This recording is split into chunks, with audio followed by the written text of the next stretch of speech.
श्री शिवाय नमस्तुभ्यम। अध्याय 17 प्रारंभ। ब्रह्मा जी कहते हैं, मुनि, उधर सती ने अश्विनी मास के शुक्ल पक्ष की अष्टमी तिथि को उपवास करके भक्ति भाव से सर्वेश्वर शिव का पूजन किया। इस प्रकार नंदाव्रत पूर्ण होने पर नवमी तिथि को दिन में ध्यान मग्न हुई सती को भगवान शिव ने प्रत्यक्ष दर्शन दिया। उनकी श्री विग्रह सर्वगुण सुंदर एवं गौर वर्ण की का था। उनके 5 मुख थे और प्रत्येक मुख में 3-3 नेत्र थे। भाल देश में चंद्रमा शोभा दे रहा था। उनका चित्र प्रसन्न था और कंठ में नील चिन्ह दृष्टिगोचर होता था। उनके 4 भुजाएं थीं। उन्होंने हाथों में त्रिशूल, ब्रह्मापाल वर तथा अभय धारण कर रखे थे। भस्ममय अंगारका से उनका सारा शरीर उद्वासित हो रहा था। गंगा जी उनके मस्तक की शोभा बढ़ा रही थी। उनके सभी अंग बड़े मनोहर थे। वे महान लावण्य के स्थान जान पड़ते थे। उनके मुख करोड़ों चंद्रमाओं के समान प्रकाशमान एवं आवाहन जनक थे। उनकी अंग कांति करोड़ों कामदेवों को तिरस्कृत कर रही थी तथा उनकी आकृति स्त्रियों के लिए सर्वथा ही प्रिय थी। सती ने ऐसे सौंदर्य माधुर्य से युक्त प्रभु महादेव जी को प्रत्यक्ष देखकर उनके चरणों की वंदना की। उस समय उनका मुख लज्जा से झुका हुआ था। तपस्या के पुंज का फल प्रदान करने वाले महादेव जी उन्हीं के लिए कठोर व्रत धारण करने वाली सती को पत्नी बनाने के लिए प्राप्त करने की इच्छा रखते हुए भी उनसे इस प्रकार बोले। महादेव जी ने कहा, उत्तम व्रत का पालन करने वाली दक्ष नंदिनी, मैं तुम्हारे इस व्रत से बहुत प्रसन्न हूँ, इसलिए कोई वर मांगो।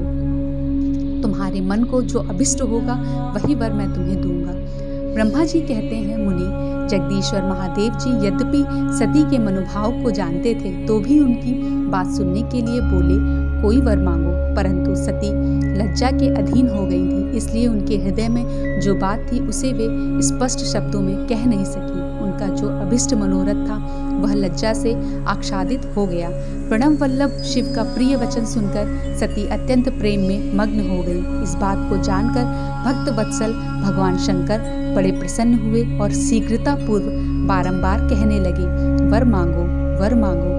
सत्पुरुषों के आश्रय भूत अंतर्यामी शंभु सती की भक्ति के वशीभूत हो गए थे तथा सती ने अपनी लज्जा को रोककर महादेव जी से कहा, वर देने वाले प्रभु, मुझे मेरी इच्छा के अनुसार ऐसा वर दीजिए जो टल न सके। भक्त वत्सल भगवान शंकर ने देखा सती अपनी बात पूरी नहीं कह पा रही हैं। तब वे स्वयं ही उनसे बोले, देवी, तुम मेरी भार्या हो जाओ। अपना अभीष्ट फल को प्रकट करने वाले उनके इस वचन को सुनकर आनंद मग्न हुई सती चुपचाप खड़ी रह गई, क्योंकि वे मनोवांछित वर पा चुकी थी। फिर दक्ष कन्या प्रसन्न हो दोनों हाथ जोड़कर मस्तक झुका भक्त वत्सल शिव से बारंबार कहने लगी। सती बोली, देवाधिदेव महादेव प्रभु जगतपते, आप मेरे पिता को कहकर वैवाहिक विधि से मेरा पानी ग्रहण करें। ब्रह्मा जी कहते हैं, नारद, सती की यह बात सुनकर भक्त वत्सल महेश्वर ने प्रेम से उनकी ओर देखकर कहा, प्रिय, ऐसा ही होगा। तब दक्ष कन्या सती भी भगवान शिव को प्रणाम करके भक्तिपूर्वक विदा मांग जाने को की आज्ञा प्राप्त करके मोह और आनंद से युक्त हो माता के पास लौट गई। इधर भगवान शिव भी हिमालय पर अपने आश्रम में प्रवेश करके दक्ष कन्या सती के वियोग से कुछ कष्ट का अनुभव करते हुए उन्हीं का चिंतन करने लगे। देवर्षि फिर मन को एकाग्र करके लौकिक गति का आश्रय ले भगवान शंकर ने मन ही मन मेरा स्मरण किया। त्रिशूलधारी महेश्वर के स्मरण करने पर उनकी सिद्धि से प्रेरित हो मैं तुरंत ही उनके सामने जा खड़ा हुआ। हिमालय के शिखर पर जहाँ सती के वियोग का अनुभव करने वाले महादेव जी विद्यमान थे, वहीं मैं सरस्वती के साथ उपस्थित हो गया। देवर्षि, सरस्वती सहित मुझे आया देख सती के प्रेम पाश में बंधे हुए शिव उत्सुकता पूर्वक बोले। शंभु ने कहा, ब्रह्मा, मैं जब से विवाह के कार्य में स्वार्थ बुद्धि कर बैठा हूँ तब से अब मुझे इस स्वार्थ में ही स्वतत्व सा प्रतीत होता है। दक्ष कन्या सती ने बड़ी भक्ति से मेरी आराधना की है। उसके नंदा व्रत के प्रभाव से मैंने उसे अभिष्ट वर देने की घोषणा की। ब्रह्मा तब उनसे मुझसे यह वर मांगा कि आप मेरे पति हो जाइए। यह सुनकर सर्वथा संतुष्ट हो मैंने भी कहा कि तुम मेरी पत्नी हो जाओ। तब दाक्षायणी सती मुझसे बोली, जगतपते, आप मेरे पिता को सूचित करके वैवाहिक विधि से मुझे ग्रहण करें। ब्रह्मा ने उसकी भक्ति से संतोष होने के कारण मैंने उसका वह अनुरोध भी स्वीकार कर लिया।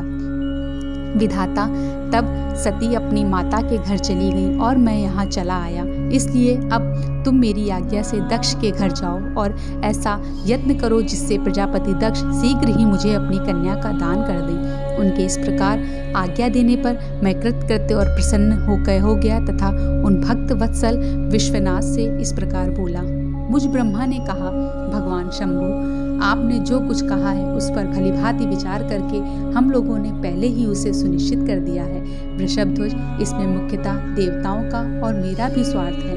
दक्ष स्वयं ही आपको अपनी पुत्री प्रदान करेंगे, किंतु आपकी आज्ञा से मैं भी उनके सामने आपका संदेश कह दूंगा।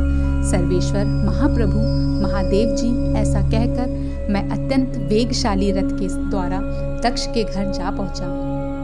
नारद जी ने पूछा, वक्ताओं में श्रेष्ठ महाभाग विधाता, बताइए, जब सती घर पर लौट कर आई तब दक्ष ने उनके लिए क्या किया? ब्रह्मा जी ने कहा, तपस्या करके मनोवांछित वर पाकर सती जब घर को लौट गई तब वहां उन्होंने माता पिता को प्रणाम किया। सती ने अपनी सखी के द्वारा माता पिता को तपस्या संबंधी सब समाचार कहलवाया। सखी ने यह भी सूचित किया कि सती को महेश्वर से वर की प्राप्ति हुई है। वे सती की भांति की भक्ति से बहुत संतुष्ट हुए थे। सखी के मुख से सारा वृतांत सुनकर माता पिता को बड़ा आनंद प्राप्त हुआ और उन्होंने महान उत्सव किया। उदार चेता दक्ष और महान स्वामिनी वीरणी के ब्राह्मणों को उनकी इच्छा के अनुसार द्रव्य दिया तथा अन्याय ज्ञान अंधों और दीनों को भी धन बांटा। प्रसन्नता बढ़ाने वाली अपनी पुत्री को हृदय से लगाकर माता वीरणी ने उसका मस्तक सूंघा और आनंद मग्न होकर उसकी बारंबार प्रशंसा की। तदंतर कुछ काल व्यतीत होने पर धर्मयज्ञ में श्रेष्ठ दक्ष इस चिंता में पड़े थे कि मैं अपनी इस पुत्री का विवाह भगवान शंकर के साथ किस तरह करूं। महादेव जी प्रसन्न होकर आए थे, पर वे तो चले गए। अब मेरी पुत्री के लिए वे फिर कैसे यहाँ आएंगे? यदि किसी को शीघ्र ही भगवान शिव के निकट भेजा जाए तो यह भी उचित नहीं जान पड़ता, क्योंकि यदि वे इस तरह अनुरोध करने पर भी मेरी पुत्री को ग्रहण न करें तो मेरी याचना निष्फल हो जाएगी। इस प्रकार की चिंता में पड़े हुए प्रजापति दक्ष के सामने मैं सरस्वती के साथ सहसा उपस्थित हुआ। मुझे पिता को आया देख दक्ष प्रणाम करके विनीत भाव से खड़े हो गए। उन्होंने मुझे स्वयंभू को यथा योग्य आसन दिया। तदंतर दक्ष ने जब मेरी आने का कारण पूछा तब मैंने सब बात बताकर उनसे कहा, प्रजापते, भगवान शंकर ने तुम्हारी पुत्री को प्राप्त करने के लिए निश्चय ही मुझे तुम्हारे पास भेजा है।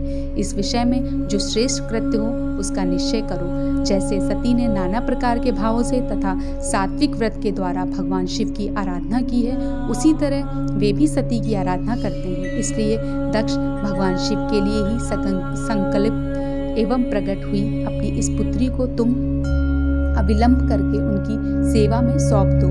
इससे तुम कृतकृत्य हो जाओगे। मैं नारद के साथ जाकर उन्हें तुम्हारे घर ले आऊंगा। फिर तुम उनकी के लिए उत्पन्न हुई अपनी यह पुत्री उनके हाथ में दे दो। ब्रह्मा जी ने कहते हैं, नारद, मेरी यह बात सुनकर मेरे पुत्र दक्ष को बड़ा हर्ष हुआ। वे अत्यंत प्रसन्न होकर बोले, पिताजी, ऐसा ही होगा। मुनि, तब मैं अत्यंत हर्षित हो वहाँ से उस स्थान को लौटा जहाँ लोक कल्याण में तत्पर रहने वाले भगवान शिव बड़ी उत्सुकता से मेरी प्रतीक्षा कर रहे थे। नारद, मेरे लौट आने पर स्त्री और पुत्री सहित प्रजापति दक्ष भी पूर्ण काम हो गए। वे इतने संतुष्ट हुए मानो अमृत पीकर अघा गए हों। अध्याय 17 समाप्त। श्री शिवाय नमस्तुभ्यं।